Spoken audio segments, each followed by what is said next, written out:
Okay, so good afternoon and welcome to this e-Memoir session. Today we're joined and sponsored by ILM. We're looking at how to make the best of funding opportunities in 2018 and beyond. This session is going to be led by Beej Kaczmarczyk and Jake Tween from ILM. We like to keep the sessions as interactive as possible, so feel free to use the question or chat facility. If there are questions which we can't answer now, we'll be happy to take them away. You'll have our contact details, which will be on the slides at the end of the session. And again, I encourage you to contact us. If you're watching this on the video recording, you can also feel free to get in contact with us, and we will be happy to help. So without further ado, I will hand over to Beej. Thanks, Beej. Thanks very much then, Marek, and good afternoon to everyone. Good afternoon to all of our current subscribers and customers, and all of those people that are listening in who are in some way using ILM or City and Guilds or any other organisation to support the development and the delivery of learning. Being joined this afternoon by Jake Tween of ILM. Jake, would you just want to introduce yourself? Yeah, thanks, Beej. So I'm Jake Tween, and I'm the head of apprenticeships with ILM. That's great, thanks. And Jake and myself will be sharing the presentation and also hopefully sharing the answers to your questions that you pose in the course of the webinar. And as Marek says, if we can't answer the questions during the webinar, we'll certainly try our best to do so at the end if you're willing to stay on for a few moments. As Marek says, this webinar should last just about an hour, but it depends again on the nature of questions that you pose. So thanks very much for those of you who have already posed some questions before we got started. So what we're endeavouring to do over the next 55 to 60 minutes is really sort of chart out some of the funding opportunities available in 2018 to 19, and we're focusing very much on opportunities for maximising and optimising the funding through activities, provision of education and training for adults. And I think that's the main focus for this afternoon. We're quite happy to answer any questions that relate to 16 to 18 to study programs, particularly at the very end of this webinar. I think one of the reasons why we're looking at these funding opportunities is really to identify three key markets. That's the market for adult education budget, the more traditional adults that want to come into a training centre, a college, pursue maybe an ESOL program, functional skills, or a vocational program. Second, we're going to look at advanced learner loans and how important those are, particularly in increasing the demand for level 3 and above programs. And then we're going to finish off by having a look at the apprenticeships and some of the opportunities that are being provided there, both from levy-paying employers and non-levy paying employers, and then rounding up the webinar with some general sort of issues which I think will be useful for providers and other agencies to take away. It's a fair range of people. We've got training providers, colleges, local authorities, and also other agencies listening in this afternoon. So let's just give ourselves a bit of a context, and that context is that what's happening in terms of policy. And to some extent, this is going to be my opening statement. I think that 2018-19 is actually going to be quite a quiet year, although there's enough things going on, partly because I think 2019-20 will be a very active year. There'll be obviously Brexit, the skills devolution that's been delayed by a year, the introduction of the insolvency regime for FE, plus obviously further work that's going to be done on new technical and professional qualifications. So don't quote me on this if 2018 turns out to be quite an active year. But at the moment, because of the issues to do with the current administration I think most budgets are fixed until March 2020, although we have got issues about who this government depends on to maintain its majority. And of course, Brexit will create, I think, quite a lot of issues and tensions. Nevertheless, when you look at the policy context, the need to reduce the budget deficit is still a given, but when by? And obviously, when we start looking at some of the budgets, some budgets are more protected than others. Because of the low levels of skill and productivity across the UK economy, there's an increasing focus on, and you see it through the skills strategy and through the other government initiatives to improve the level of skills of the workforce, particularly at level 3 and above, and that will contribute to improvements in productivity. And that's very much underpinning the introduction of apprenticeship reforms.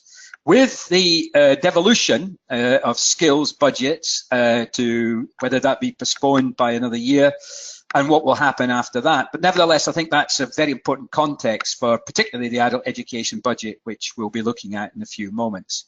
I think for all providers, not just colleges, but for training providers, alternative providers and local authorities, there are major issues about how all of these funding changes, which are affecting the funding of adult activity programs, whether it be education and training programs for those learners who are 19 and over. That's got, I think, important implications in terms of the ability to sustain your position in the market.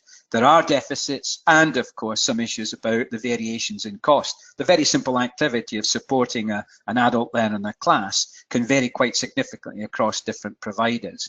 This is to some extent got everyone to focus on what is needed in the FE and skills sector. And we know that there's a set of reforms, the area reviews. We're looking at, for example, FE colleges, but we've also got a focus on a technical and professional side of provision, the more vocational rather than the academic, that more and more institutions are being expected to specialize in a few sectors where they can develop excellence and a strength. Restructuring in terms of mergers, takeovers, people leaving the sector, as well as the prospective introduction of institutes of technology. Now, at the same time as all of these things are happening, so you've got funding changes, you've got structural changes, you've also got changes in qualifications. We haven't yet completed the reforms of A levels, ASs and GCSEs and functional skills. And then, of course, we've got the T level qualifications, the new technical level qualifications, particularly at level 3, being introduced in stages, and that will take a lot of traction, particularly after 2020.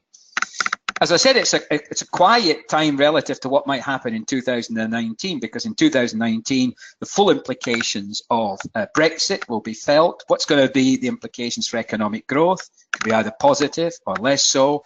And certainly in terms of migration, and there's some interesting statistics, you know, upwards of 2% of all students who are adults are actually from EU countries, and about 4% of the workforce in adult provision is from EU countries. So that's some quite important issues. I think for some of you, particularly those of you who have been using European Social Fund and matched that with adult education budget, there have been issues about what's going to replace this in transition. We know there's a prospective shared prosperity fund, which will be introduced to cover the transitional year 19 to 20. One big concern that some of us have about this replacement for ESF is that it's not necessarily earmarked for skills, and that's obviously something to bear in mind. So, you know, we've got a third education secretary in just 18 months. We've got big reforms in schools, the national funding formula, possibly a new Ofsted framework for 2019. So, you know, without having to look at HE and the focus on HE fees, tuition fees, we've got quite a lot of what I'd call changes occurring. Now, those, of course, are starting to manifest themselves in what's happening in the markets for learning. So here we're looking at particularly the 3 that concern us this afternoon. Our adults, those adults who are undertaking an apprenticeship, whether it be levy paying, non-levy paying employer, everything's changed in apprenticeships. The FE and HE learners funded by loans, and we'll be focusing mostly on those FE learners that are using a loan to fund a level 3 and above program. In the bottom left-hand corner, we're going to look, and Jake's going to concentrate on the adult education budget and what's going to potentially happen in future with devolution skills and these new commissioners of adult education if we go ahead with the devolved models. 16 to 19, the changes there are not so much on the funding, because that level of funding is going to be guaranteed certainly through the next year at about £4,000 per full-time learner. What's more significant, I think, is what's happening there is in terms of the condition for English and maths, the introduction of new qualifications, GCSEs, etc. And obviously the issues there about demography, which have got an important impacts on your sustaining a viable 16 to 19 offer, as well as the introduction of some new types of curriculum. So we've got changes in the marketplace. We've also got changes in what the marketplace is being supplied with. So we've talked about the new T levels, study programs for 16 to 18, the movement from frameworks to apprenticeship standards. We still haven't finished the GOVE reforms in terms of ASs, A-levels, GCSEs, functional skills. The importance of traineeships, both for young people, 16 to 18, but also for adults at 19 to 24, funded through the adult education budget. Higher education in the FE context, but also in the workplace, higher apprenticeships and degree apprenticeships, all quite significant changes in the nature of the offer we're making to these different markets with the different dynamics, as well as introducing more flexible delivery patterns, and of course the increased use of e-learning. So you've got quite significant I think changes which are not only going to affect the nature of funding and the prospective sources of funding for your provision. The nature of provision will itself change as the curriculum changes, but so will the markets for those learning. And as I said, although it's going to be a relatively quiet year compared to some of the things that, nevertheless, there are enough things for you to have to manage and take account of in the next year. There are certainly more things coming along, I think, in the post-19 2019 to 20. One of you's already asked about, are there any initiatives that might be funded for adults? Well, most of the initiatives that were announced in the autumn budget do relate to younger learners, the 16 to 18-year-olds. There's the money that's being put into T-level development, an additional 20 million. There's quite a lot of money going into the £600 per additional maths student who's doing maths at A-level or core skills. That'll come to about £80 million. I think there's about £48.5 million going into improving the GCSE resits through teacher training and bonuses. And there's also some funding going into digital skills, particularly for adults, as well as developing new approaches to lifelong learning for adults. So it's predominantly at 16 to 18, but nevertheless, there are some parts and pots that will be relevant to adults. So thanks very much for that question. So that's by means of introduction. Now let me hand over to Jake, who's now going to start looking at the impacts on adult skills, in particular the adult education budget. So over to you. Thanks very much, Beej. Yes, I think it's fair to say then, since sort of austerity measures began to come into play around about 2010, we have seen a significant change in the landscape for FE and skills. And essentially, I think what we're seeing is a smaller pot of money that's available from central government, and some real restrictions put in place in terms of what that money can be spent on. So rightly or wrongly, I think what government did was they started to look at the adult skills budget and started to unpick that and look at some of the qualifications that they were funding, and decided to weed out the ones which they thought weren't particularly effective and weren't really providing value for money for the taxpayer. And the ones that really took the hit, I would say, would be the things that we saw as softer skills. So things like employability skills, study skills, personal and social development. They really got hit quite hard. In addition to that, the government has started to look at other funding streams, so other ways of funding FE and skills. So some of it does still come from central government, and there is still a substantial pot of money. There's £1.5 billion in the adult education budget. One of the key areas where qualifications are still funded are the adult entitlements, which are also known as legal entitlements. The clue with those is in the name. These are qualifications that the government currently is actually legally obliged to fund for adult learners. So 19 to 23-year-olds who don't have a full level 2 or a full level 3 can be funded by government to study those courses. And we often get asked, well, what does a full level 2 mean? And there are kind of more comprehensive lists, but in very basic terms, a full level 2 is regarded as 5 GCSEs, A star to C. So if you have young adults who don't have that, then they can be funded by government to study a full level 2 program. And at the level 3, a full level 3 is loosely regarded as 2 A levels. So I would recommend, if you're unsure about that, looking at the ESFA guidance and documentation, and they're all, like I say, more comprehensive lists. But it is important to note that for those kind of harder to reach adults, there is funding that's still available. Whether or not the law changes and the government is no longer legally obliged to support those learners in that way remains to be seen. But for the time being, that is built into the funding rules, and that funding is available at level 2 and level 3. The other measures that the government have taken, they've looked at ways of funding FE and skills that doesn't come directly from the taxpayer. And the two obvious examples would be the advanced learner loans, where individual learners are paying for their skills and training themselves, and also the apprenticeship levy. So it's interesting, it's important to note that while we're familiar with the big levy paying employers paying into the levy and they get it back with their 10% top up, that doesn't just pay for their apprenticeships, that now pays for the full apprenticeship program across the country. So those smaller non-levied employers who only contribute 10% and the government contributes the remaining 90%, that money isn't actually coming necessarily from government, it's coming from the money that was collected via the levy from those levy-paying employers. So we can see that the government is now looking to continue to fund some of the skills training, but only where they see it as a priority and where they think it's having the most positive effect. But also looking at ways of individuals funding through the loans and also employers funding either through full cost delivery or through the apprenticeship levy. And I know that Beej is going to talk in a bit more detail about the loans later on in today's webinar, because it's an area where there's been a massive underspend. It's a huge opportunity for training providers and colleges. But I think it was always a little bit inevitable that people were going to struggle because it's a fundamentally new way of delivering, but also a new way of attracting customers.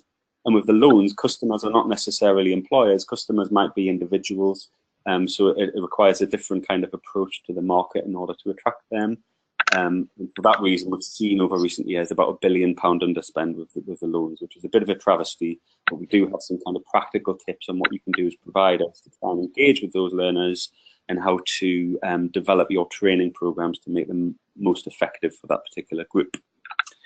We will look at the levy in a bit more detail as well and how apprenticeship funding has changed post May 2017.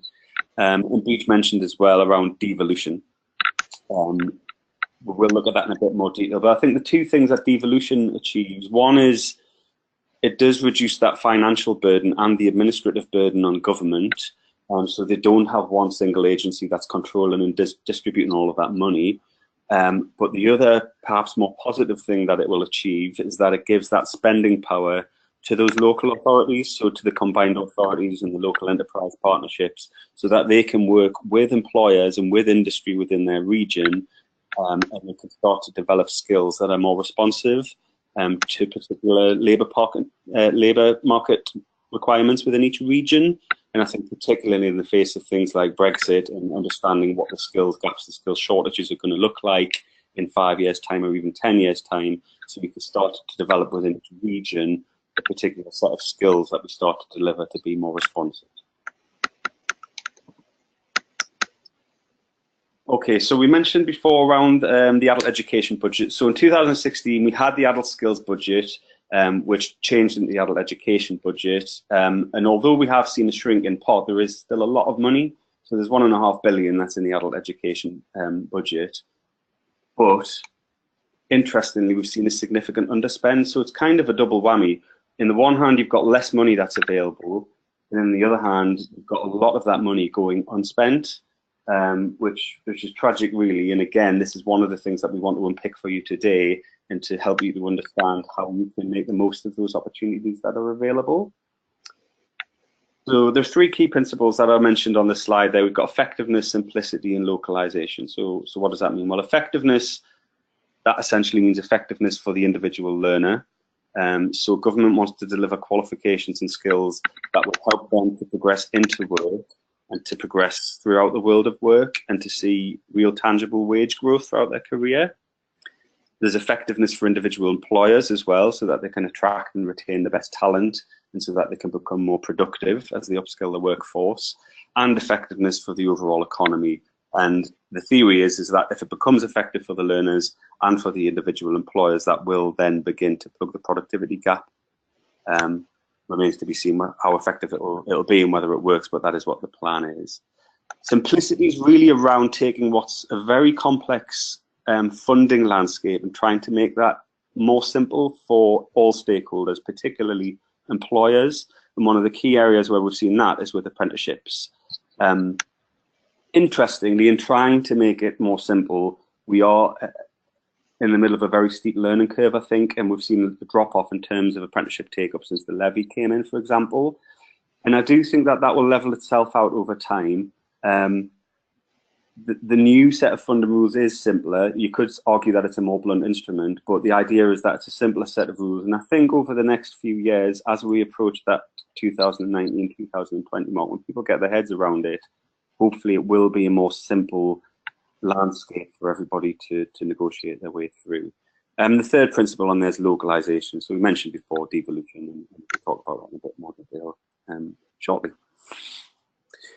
So I'm aware that a lot of the people that are dialed in today are traditionally subcontractors. So perhaps you've worked with a prime and they've subcontracted some or all of the delivery to you. And we do get a lot of questions from people who want to move from subcontracting perhaps into being directly funded. And by that we mean becoming a lead or a prime provider. The government's definitely trying to make that easier, particularly where there are identified needs in terms of a particular sector or a particular level of provision. Again, in trying to make it easier, they have to change things, and that naturally makes it a little bit more complicated in the short term.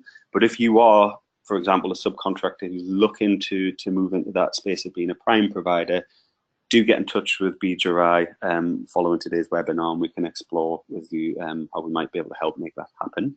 But as I say, the government is trying to help to facilitate that. So I mentioned that there's a smaller pot of money and a lot of it's underspent, and a lot of that comes from the complexity that's ingrained within the system. So for example, private training providers were forced to go through a procurement exercise to get AEB. And what it meant was that they didn't get as much money as they hoped they would or that they needed. So they haven't really had the supply of cash to meet the demand of learners.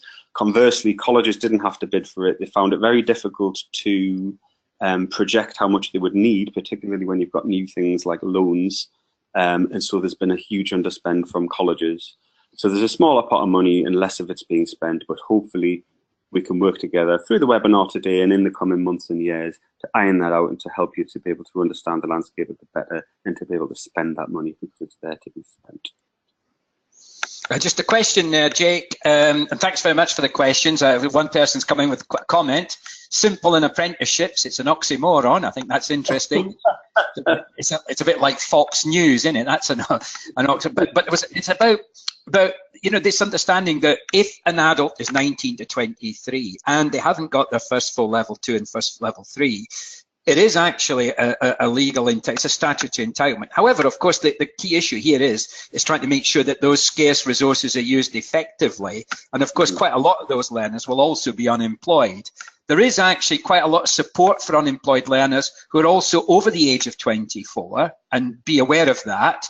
And that was a new change that was introduced in 17-18. But also, it isn't just the first level 2. If you've got someone who's been unemployed using the new definition, if they want to retrain and it's their second level 2, then actually that's also fully funded. So I think there's some confusion there on the part of some providers as to what those entitlements are. So thanks very much for those questions. Thank you.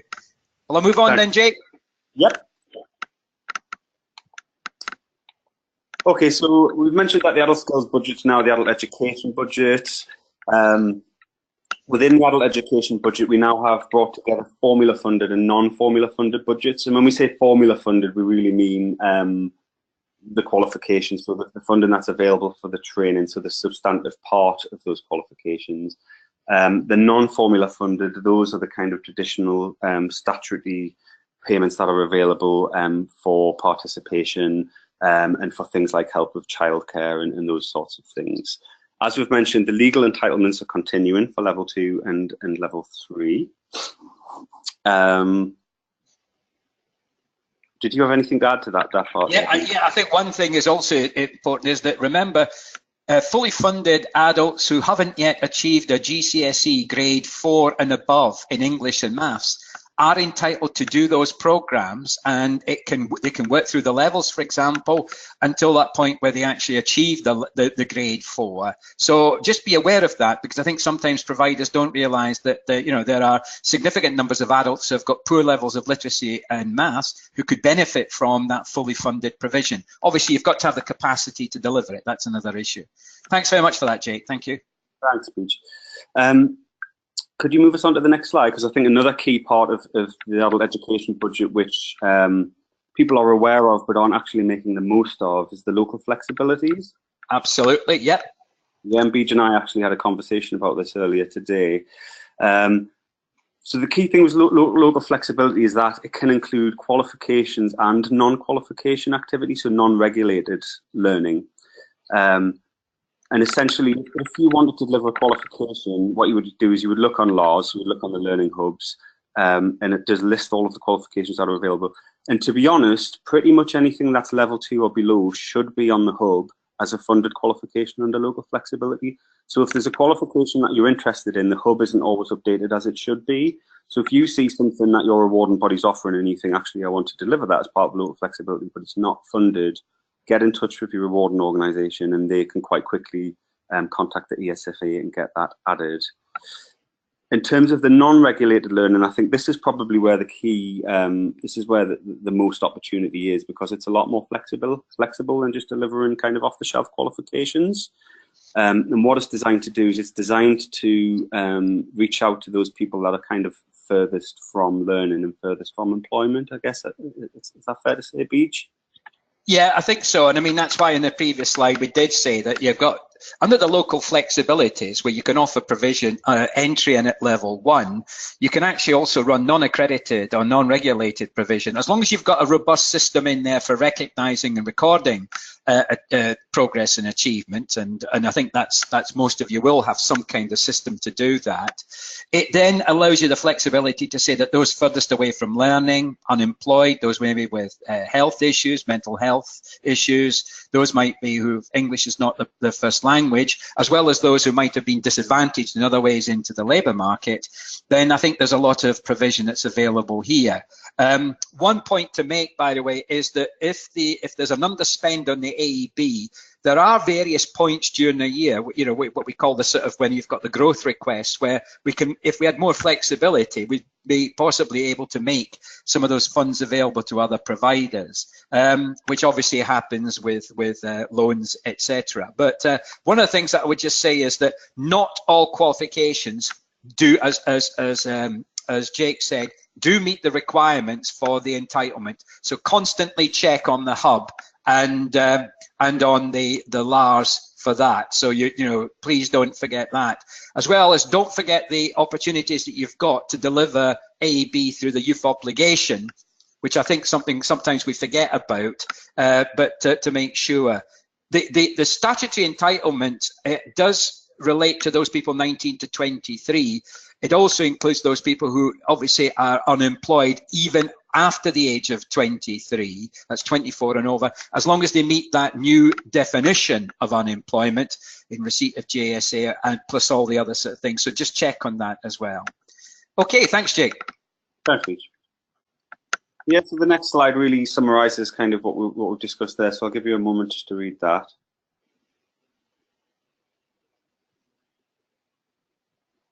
And I think one of the key things is, obviously you'll be working with various awarding organisations, and pretty much all those that I'm aware of, and this includes ILM, have kind of bespoke tailored products that are non-regulated. So we have what we call endorsed and developed, and that's where you can get an awarding organisation to accredit your training.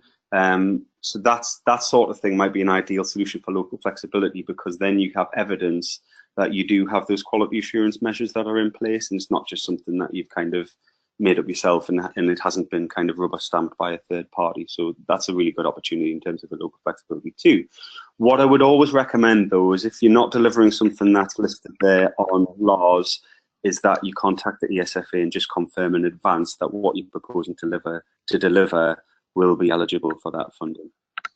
And I think a good point there, just before we move on from this part of the webinar, is that, you know, that definition of what is a full level 2, full level 3 is not your definition. It's got to be a definition that obviously is one which is agreed and appears on the hub. So that's why if a person is doing a level 2 that's not a full level 2, they would be obviously eligible to be co-funded, and that means you'd be charging them 50% of the basic cost of the program. If you want to develop something under flexibility, it's actually your definition. It does help, obviously, if you have a conversation with the LEP, for example, the local enterprise partnership, which might have identified some key areas that it wants some kind of provision in. But essentially, it's down to you through your marketing and through your analysis of need in your local area to run that provision. And as long as you can justify it in terms of the types of learners and the progression opportunities from those, particularly from entry in level 1 into level 2, then I think it's available to you. It's not a specific type of funding. This is about you using some of the flexibilities that are around the system that we've got now. And I think one of the key things there is it's a more free and flexible system. And I think the point that Jake's made is that I don't think enough providers have understood that that is something that should reflect their local needs and their local priorities. So thanks for those points. Thanks, Jake. So skills devolution is predominantly around the adult education budget. We know that we've got a move towards giving greater autonomy and greater decisions over what's going to happen in terms of the spending on adult education budgets in particular. We've got the skills deals in those areas. 7 of those look likely to get going. The deals still stand even though it's been delayed from this year, that's 18-19 to 19-20. But nevertheless, you can already see that mayors, where there's an elected mayor, they're going to have some influence, as well as those organisations that are going to be used in commissioning the adult skills in each of those devolved areas. Will start to put together outcome statements, priorities, etc. And obviously that's going to have important implications for your planning, but also opportunities for you to, as Jake said, to exploit if you're really plugged in. But what have you got to be plugged into? The answer is the local labour market.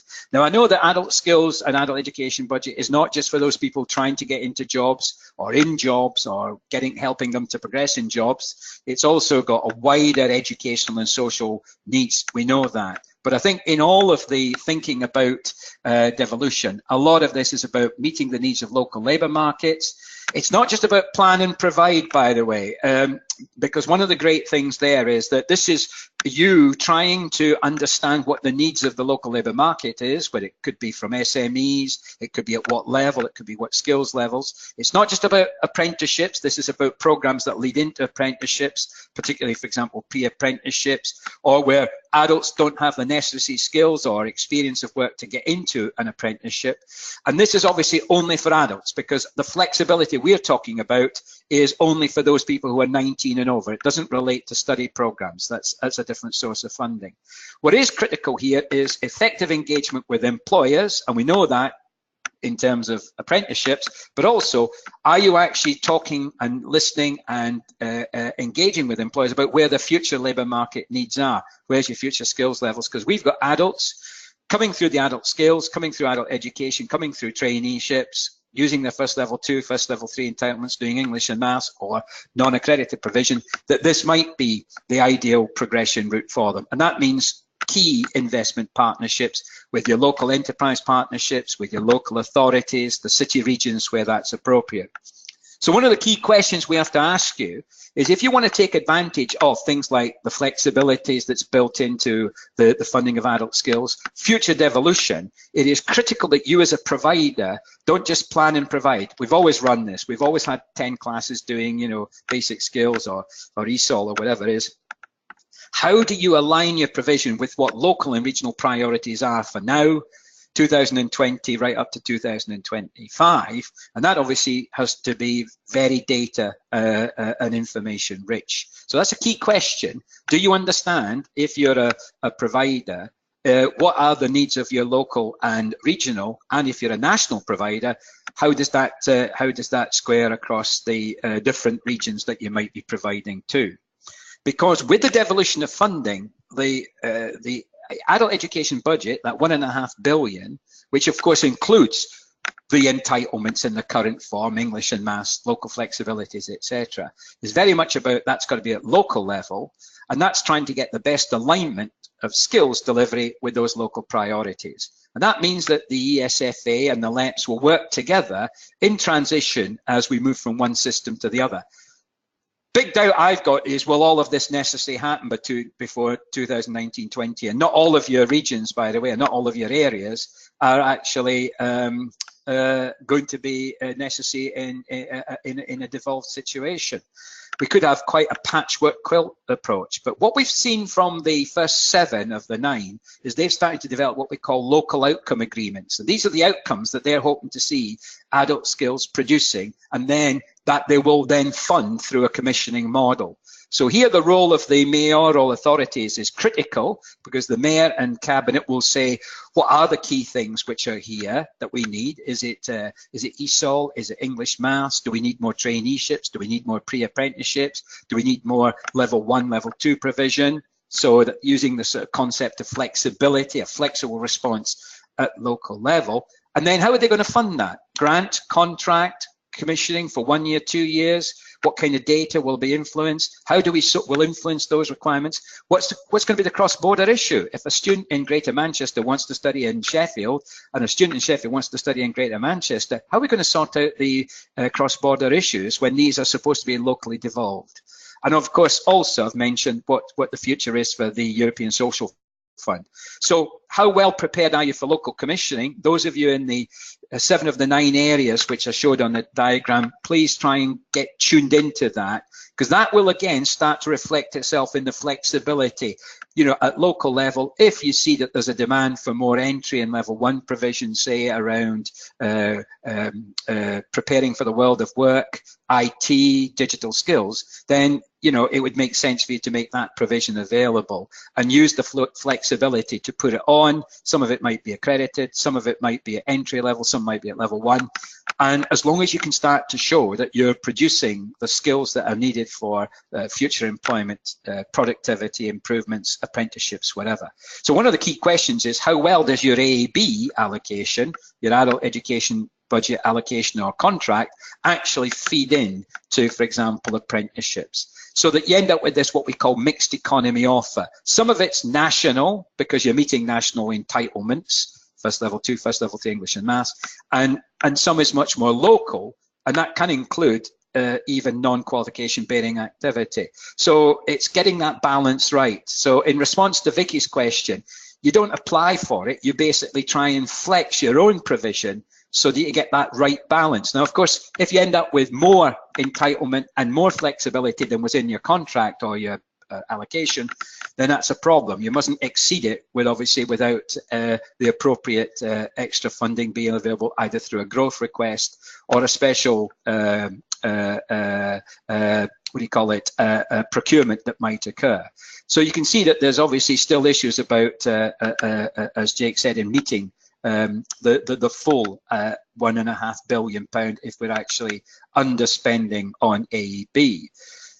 In terms of loans, and that's another one where I think it's given us golden opportunities. The picture looks like, since loans were introduced originally for 24 plus learners, and only levels 3 and 4, is that with the extension to 19 pluses and now to level 5 and 6, we're hoping to see a growth in demand. The reason being, since the introduction of loans, the underspend or the underuse of the facility, because remember, it's not a spend, it's the learner has to apply for a loan, and then the student loans company pays you, the provider, on a retention basis, 100% funding through retention, is that there's been a lack of use of that facility to almost the tune of £1 billion. Now that facility will be about £480 million by the time we get to 1920. So I think we needed some things to help us. One was to remove the restriction on, for example, the number of loans a learner could take out if they're doing vocational and technical qualifications. That now can be up to 4, which they can do either one after the other or simultaneously. They've always had that for A levels, by the way. They've always had the flexibility to take out 4 loans, in fact, possibly 8 loans if they did AS first and then A level second. The 19 to 23 system will operate the same way as the 24 plus, which I think many of you are familiar with. So the loan must cover the cost of the fee, and that must cover all the costs associated with completing that qualification. So the big issue we've got is, why are we not able to meet, why not able to use the facility? Generally, since the introduction of loans, the percentage of the loans facility taken up by colleges has started to fall, and the percentage taken up by independent learning providers has started to rise. So if there's a big difference between your facility and the actual take-up of loans, that must raise some very important questions. And that is, why aren't you increasing demand for loans? For example, for ILM qualifications, for access to HE. And I think that's got very important implications for the way in which you design and deliver. So if you want, you know, Sean asked a good question. How do you plan and project skills needs on a local basis? You can use labour market intelligence. You can use the information that a LET will provide you, or a local authority. Local authorities will have economic development departments that can often give you that information. It's the same with loans. We found that we can use those, but we can also test out through our own marketing whether there's an appetite for learning at level 3 and above, not for loans. The most important thing here is, and that's why it's being identified as a high uncertainty rating in the policy costings, whenever government extended the loans facilities to younger learners and to higher qualifications, the big uncertainty was, would it ever take off? And I think the issue here is that this raises an issue about the demand for learning being activated first and then the loan second. The second issue we've also got here is we have a lot of learners who are quite, you know, have achieved the qualification in terms of, what do you call it, level 3. What is there at level 4 to 6? And I think that's a challenge again for awarding bodies to make sure there's more provision available. So my sort of model and you know is to say, like, build loan funded provision into your training offer. So see this as one of your 3, if you want, prongs of adult activity. The first is the adult education budget, some of which is fully funded, some co-funded. Then you've got the adult advanced learner loans. And what you're saying is, and alongside apprenticeships, those 3 prongs are going to be maximised. So if we've got modes of delivery and attendance that don't actually activate demand, you're going to have to start changing that mode of delivery and attendance. If the learners want, for example, more childcare, that, you know, that affects you. And what you've got to then understand is that the funding you get depends on that learner journey being maximised. So it's making sure that learners don't fall off and that they don't stop attending, because when retention is affected, not only do you stop losing the funding from the LS, from this student loans company, it also affects your performance through achievement rates. If you've got breaks in learning, accommodate those breaks in learning as best as you can. One of the big frustrations is there, once we've got the quality right, the delivery right, then obviously your funding is much more secure. The problem is that some of us have then extended that growth and that demand beyond our facility, and all of us already raised that issue, and we actually are not in a position now to fund those learners because we now have reached our maximum facility, and although we've had a growth request agreed, that was only limited to £250,000. Well, if we've got 400 learners, that's waiting. So in addition, we need to have all of the systems to support loan funded learners with the learning support needs, etc., etc. And I think for me, the most important thing was looking at our flexibility and responsiveness. And that's sort of really characterized by these simple questions. We're offering a level 3 diploma. Those are the sort of questions our learners give us. So we have to do more evening work. We do weekends. We don't deliver in our training center. We also use local hotels. We have between 10 and 12 start points a year. So if we have enough learners to start a level 3 beauty diploma in June, we'll start it in June. Remember, a loan-funded learner is not bound by things like academic years or allocations. They see, well, if I take out a loan, it's going to be 6 months. If I start in June, that means I want to finish around Christmas. Well, that straddles two allocation periods or 2 contract periods. There is an issue here. So you can look at all of these questions, and there might be other questions that your learners ask, but I think for us, and certainly Jake, you would reinforce this, that if you flex your delivery, think differently about the provision, talk to the learners, find out what the demand for learning is, how they want the learning delivering, and then do the appropriate program planning to meet their needs. And I think that's given us access to a much bigger market and also a much more successful market. We've got learners now that are taking out second loan. Some of them want to take out a third loan at level 3. The problem is we really would like to move them on to level 4, and they don't always want to sort of do the sort of management quals. They're often looking for higher technical quals. Anything you want to add there, Jake, before we move on to the last bit? No, just if anybody is interested in doing the management quals, there are a range of ILM ones that are available for loans funding. Yeah, I didn't want to discount that, by the way. So, okay, so that's the sort of, if you want, the second of the big strands. What about the third strand? Let's have a look at apprenticeships. Over to you. Thanks very much, Beej. Yeah, a lot of detail in the slides, so obviously you're going to get a copy of them, so feel free to read them afterwards. I won't go through all of the detail, but I guess what we wanted to kind of explain in this slide is that we are very much moving from a position where providers were in control of apprenticeships, and in particular of the funding, into a model where employers are in control. And this has been the government's strategic aim since way back when the Richard Review took place, and since the reforms of apprenticeships have taken place. And what they're doing is really essentially changing the funding model and the methodology so that employers are in control.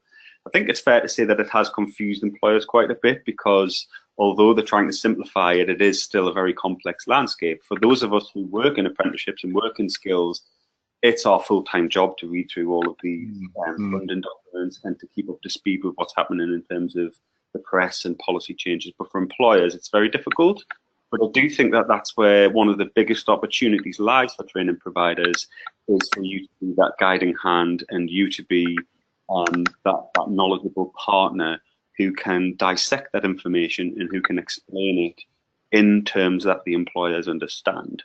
But just to kind of whiz through the headlines of the reform. So we used to have the face frameworks. Then during the transitionary period, we had employers designing standards. There was the employer contribution of £2 for every £1, and that's now changed so that the levy funds everything for the levied employers. But the smaller employers who don't pay the levy are required to co-invest 10%.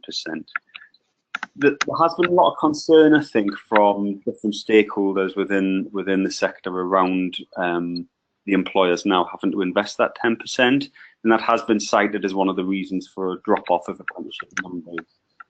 I think there are inevitably winners and losers out of that, but certainly in terms of management apprenticeships, in my experience and what ILM understands, is that a lot of those employers were actually co-funding those apprenticeships anyway for kind of adult managers and adult leaders within their businesses.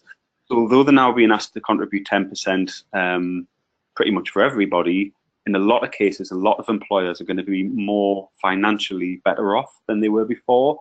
But I think they read the headlines in the press and they think, oh, well, look, apprenticeships are expensive now and they're complicated. I'm not bothered. But if you can sit down with an employer and say, okay, well, who have you got doing apprenticeships? What age are they? Which apprenticeships are they going to be studying? You might find that actually it's more cost effective for them now than it was under the old regime. Yeah, and in addition to that, that's a good point, Jake. We found even with levy-paying employers that a certain proportion of them weren't even aware they were a levy payer, which was slightly scary. Others have been very active, but I think the point you made about actually sitting down, we did a session almost about 9 months ago in Wolverhampton with about 70 employers, and we just brainstormed the benefits of apprenticeships, and we had a massive sort of change in thinking. So all those benefits that they hadn't really thought about. So I think there's a sense in which there are, I think, great opportunities. My feeling is that we won't spend the apprenticeship amount that the government's allocated for all kinds of reasons, and that does offer some of us great opportunities if we get that right, as you said, that right approach, that working in partnership, selling the benefits of apprenticeships and showing that these are quite cost-effective solutions to things like productivity, changes in culture, etc. Okay then, and the main aspects of the funding policy related to these issues, didn't they, Jake?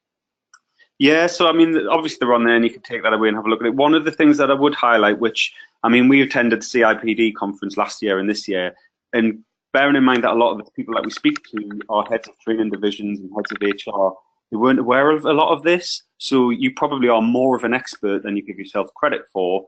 So I would have confidence when you're speaking to employers. And that part about the prior qualifications, I think, is a critical one. So that was a relaxation of the rules that came in May last year, which means that businesses who have existing employees or new employees who might already be qualified to degree level, they can actually use the levy or use the government contributions to fund apprenticeships for those people, as long as it's in a subject area that they're not already qualified in.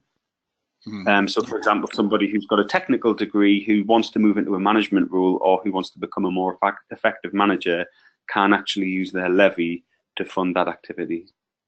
Yeah, and I think one of the people have posed a question or a comment saying that they work particularly with employers with less than 50 staff, and they've actually found that in their case, bucking the trend, they've actually recruited more 16 to 18-year-olds to those smaller firms because of the fact that the 100% of the cost is being covered. So I think that's important. But it's again, it is bucking the trend, because generally numbers of 16 to 18 have fallen nationally. We've got to find out why, and why, for example, this particular comment is coming from a training provider, why you've been more successful. You've obviously got some really good techniques there for ensuring a growth in your market. Yeah.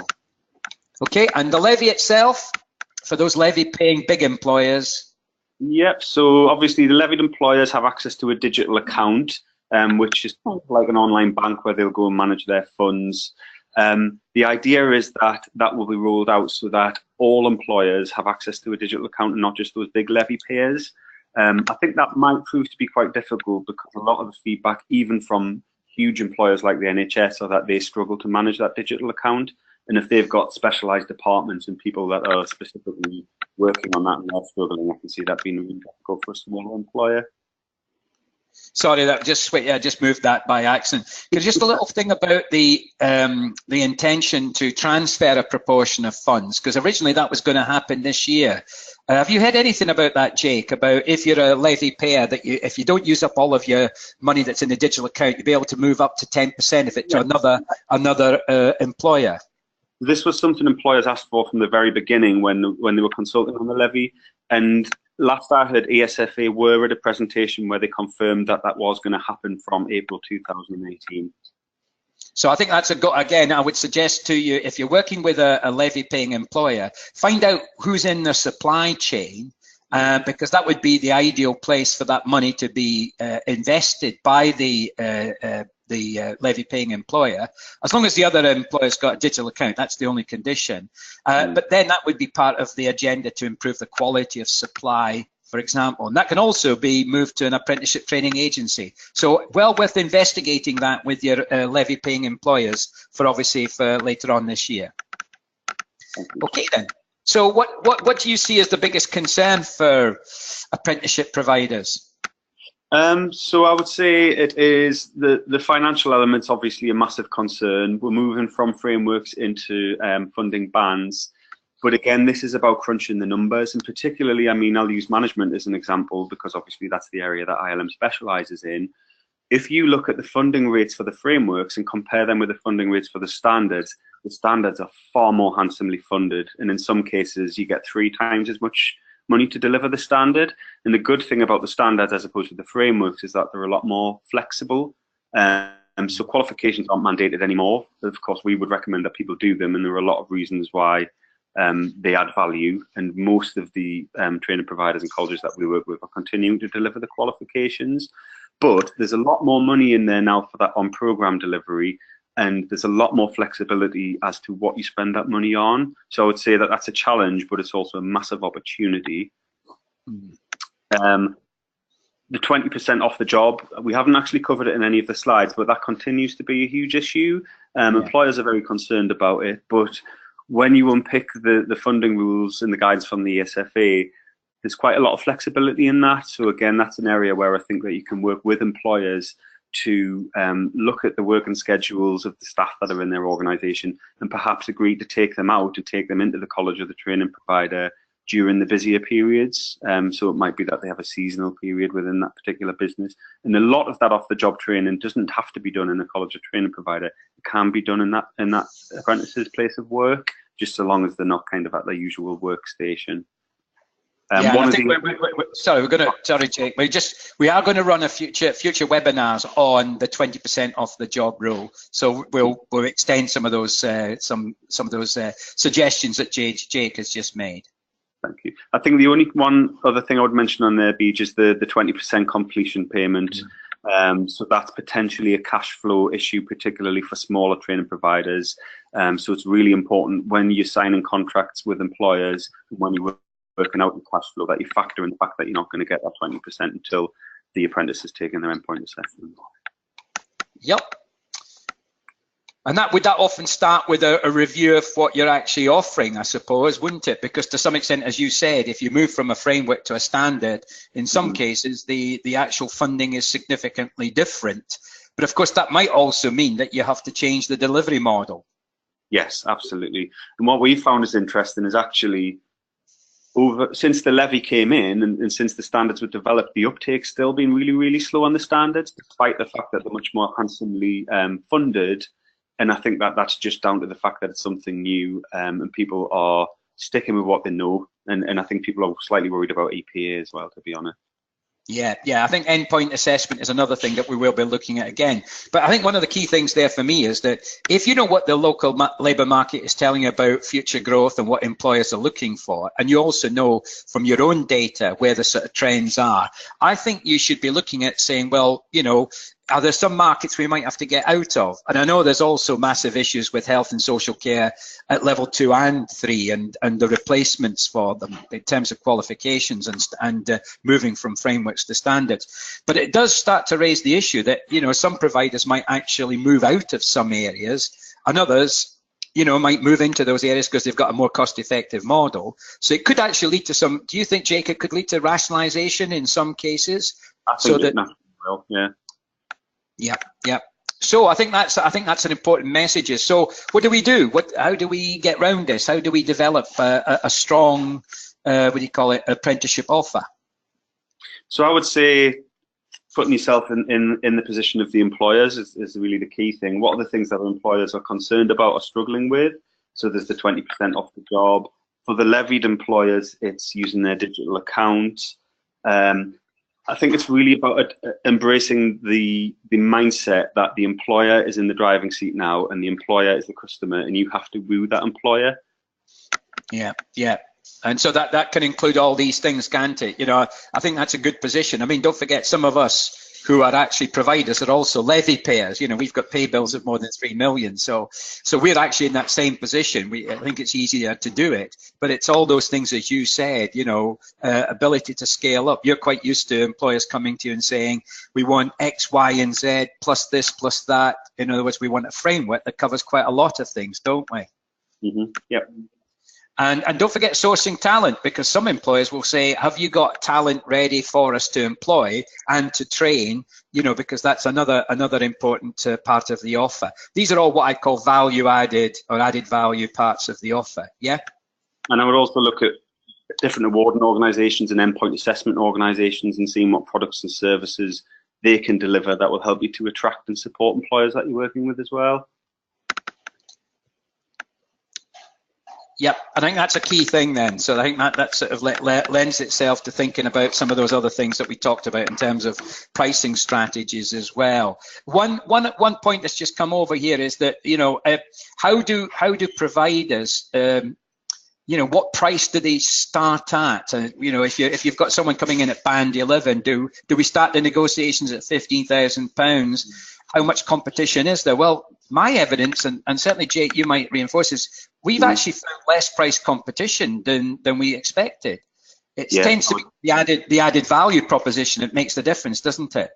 I would agree with that, absolutely, particularly with the levied employers and particularly the larger levied employers, because in reality, they're not going to be able to spend their allocation because the wage bill's so high. So it's not in their interest at all to sit down trying to haggle down on price when they can't spend all of that money anyway. Yeah, And we've got some comments there that the 10% contribution from employers is a bit of a red herring. The 20% off the job training is more of an issue. I'd love to agree with you, but I've actually had some problems with just the 10% from small employers, because that's a lot more than some of them actually paid in the past. The transfer is going to be available from April of this year. I think that's just confirmation. We've just got a question here just before we leave that. Yeah, what about those standards where there's no endpoint assessment yet? Where there isn't an endpoint assessment organisation in place. Yeah, that's right. That's something that we flagged from the beginning when all of these reforms were taking place. Certainly, if you believe the noises from government, they're not concerned about these, and they're quite satisfied that people. But yeah, I absolutely share that. That's a huge concern, and it's something that should have really been ironed out before all of the changes began to take place. And I mean, it's also some of the allocation of some new standards into bands, which are very, very, very low. It just doesn't make it viable. Or you've got to think of a very different delivery model. We're thinking about early years there. There are a lot of small bands. Sorry, yeah. The other thing is that if we've got large employers delaying the decision to take on apprentices, you got any advice as to what we can do so we're not waiting on the sidelines for too long? I would say there's not really a great deal you can do other than what we discussed before, which was questioning why are they waiting in the sidelines. And I think, to be honest, especially from employers that I've spoken to, it's just because they're a little bit confused about everything. The press, really, if you look at external press, has been very negative about the reforms in general, and often inaccurate. So I think it's a case of sitting down with the employers and explaining to them the benefits of it, explaining it to them in terms that they understand, and showing them on a piece of paper, okay, well, we've crunched the numbers for you, this is how you do it, this is how long it's going to take, and presenting it to them in that way. But it is very difficult. If employers don't want to budge, there's not really much we can do other than being patient and trying to kind of encourage them. Yeah, and I think that's, I mean, again, it's one of the big issues about some large levy payers now wanting to procure the whole of their apprenticeship offer. That would be not just across England, it'd be across the whole of the United Kingdom through one or a few providers. And that starts to raise interesting issues, doesn't it? Centralised procurement. So we've got quite a lot of quite significant, whether it be red herrings or issues that you're raising. Certainly, one additional comment to make, obviously, is that the subcontracting of apprenticeship delivery, there are new rules, of course, in place that restrict some of that. Nevertheless, there's still an expectation that where you've got a quality subcontractor and you can share the delivery of the apprenticeship framework or standard, and there's no risk to the learner, then that would still be promoted. Obviously, with loans, of course, the what do you call it, subcontracting stopped from 17-18. So in effect, sorry, it stopped from 16-17. You've not been able to subcontract loan funded provision since the end of July 2017. So Cheryl, there's no subcontracting of loan funded provision. I think the questions I would sort of start to pose, and certainly you've posed them, thanks very much, Jake, there, is that, if we're going to be more effective in terms of taking advantage of the opportunities, and my feeling is that there could be an underspend on apprenticeship funding compared to what was expected, is that does say that, look, if you've got an effective employer engagement strategy on the lines that Jake was suggesting, selling the benefits, putting yourself in the shoes of the employer, then I think you could actually extend and increase your offer. And we found, certainly, we've increased our apprenticeship funding beyond what we had in our carry-ins. So it's been quite interesting to see that. But that's been mostly through our traineeship programs. In other words, our AEB and our traineeship programs at 16 to 18 have fed directly into our apprenticeship. And again, as one of you said, how much we're getting in terms of, and the take-up of the 10% is depending a little bit on history and a bit of culture. Where employers have been used to paying what was previously 50% and then latterly 33%, then they've been able to contribute the 10%. I think there's an issue about geography and culture there. I think then this raises the issue about how your business and curriculum managers become more commercially aware of the choice of qualification, the choice of program, the choice of standard, the choice of framework, as Jake has shown, can have quite significant effects on the bottom line. But I think the other issue is, if and I've been talking to a provider that offers currently 70 frameworks and 7 standards, can that be viable if you've only got 500 or 600 apprentices? And I think that, again, is about looking at the margins and the contribution rates that might lead to a little bit more specialized. I mean, I don't know, Jake, are you starting to see a little bit more specialization by some of the providers, focusing on fewer standards and frameworks? Definitely, it's about economies of scale, really, at the end of the day, isn't it? And like you say, if you've got your provision spread over loads of different standards with loads of different employers who have different needs and aren't making candidates available in cohorts, then inevitably, if you want to protect your margins, that's the sort of thing that's going to take place. And I think that that value proposition has got to extend to include all the things that you would do. For example, with a standard, the support we're providing, is there, for example, a qualification that we will offer? Could that be a separate part, a separate contribution from the employer out with what's in the band? What kind of add-ons can you offer? What talent finding, maybe offering discounts on other types of provision. But I think also one of the things is that it's about the value proposition being an honest one, and that's one of the questions that's been posed by Richard. Which is, are providers willing to start standards where there's no endpoint assessment provider identified as yet? And I think in my experiences that's happened. It's less so now because we're getting more of those providers, the EPA providers being identified, but it must have been the issue at the very beginning. Absolutely, it is. It's very unfair on apprentices, I think, to put them in that position, and I would question whether or not a lot of those apprentices are even aware of the fact that they're in that situation. Yeah, but I mean that's starting to impact on us, and I mean one of the big issues about this is that I think we need to start looking at all of the bandings. I know that the Institute for Apprenticeships is going to be looking at the current sort of winners and losers, and I know there's some anomalies, as you said, Jake. Some management leadership qualifications are now 3 times more than they were funded before. Hairdressing is funded higher rate than care. Well, I want to know how when the standards were being set, what that means in terms of, getting the right size of the funding band in the first place. The question just also relates to more generally, and I'll leave this one here. There's a question about AEB, which I'll just sort of sum up with. Can I just suggest, though, that in addition to what Jake's done, and thanks very much, Jake, for looking at AEB and apprenticeships, is that there are some short-term issues this year. I think the non-levy procurement has thrown up all kinds of issues about people not getting contracts. Others who didn't reach the minimum threshold of £200,000, others that have had to go through on appeal. I think there is a likely underspend because of all the things that you've added. I mean, the audience have put in some great comments and questions about cautious employers.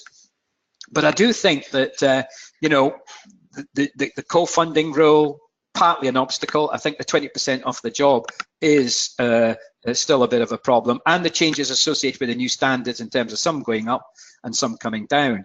There are bigger issues, and that's, as you said, is bringing all the employers into the digital system, which I can't see being achieved until all of them have been prepared and trained and supported. But I think a more significant question is, are these apprenticeship reforms the right reforms? If we want a sustainable, high-quality apprenticeship system focusing on level 3, going back to that first slide about skills and productivity and above, are all of these simplifications, as one person said, an oxymoron, and the changes that we've talked about, and what are the implications about all of the other things connecting? And I think that's why I think that when you start to join AEB together with loans, together with apprenticeships for adults, you're starting to see connectivity or a lack of connectivity. Those 3 principles that you talked about, effectiveness, simplicity, and localization. Well, you can't get more localized decisions than loan-funded learners taking out the loans. Just in response to one of the questions, by the way, you cannot offer any level 3 to be a loan funded for loan funding. It must be ones which are identified as eligible for loan funding off the hub or the Advanced Learner Loans catalogue. The last version of that came out in December. So could you just check that? Because that's just clarification that not all level 3 or other programs are actually eligible to be funded by a loan. So I think you've got to understand, my conclusion is, is that, you know, for all of us, it's understanding those markets and products, which ones are growing, which ones are staying the same, which ones are diminishing, to make sure that whatever we're doing in terms of product development, curriculum development, it's about prospective demand. I think for many of us, it's this move away from dependence on public funding. As Jake said, what would happen if we got rid of the statutory entitlements, or if that became a smaller proportion of any devolved system? And I think also to move away from annual allocations mentality. And I know that one of you has already said, well, that's really the approach you've had with loans and, of course, with the apprenticeships. But of course, the AEB also could go that way. You know, I don't think of the AEB as being always bound by the allocation system and everything finishing in July the 31st. If adults identify themselves and come forward for a class that starts in May or after Easter, you know, we just carry them into next year and hope that that the allocations reflects that, or the contracts reflect that. I think the key message for all of us is you've got to get the quality right first time. It's not just about chasing the funding.